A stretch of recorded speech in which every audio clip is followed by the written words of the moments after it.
At sa buong mundo, ito ang balita.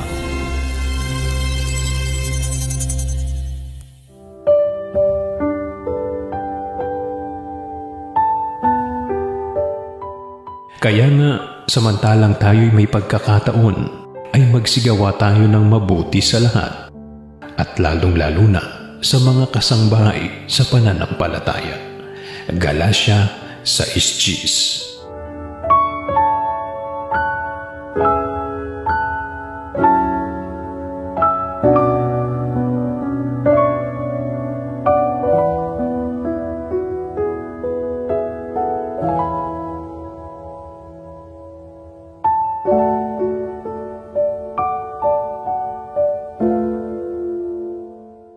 Sa ngalan ni Kuya Daniel Razon, ako si Mon Hocson.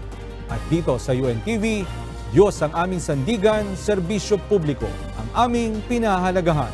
Magandang hapon.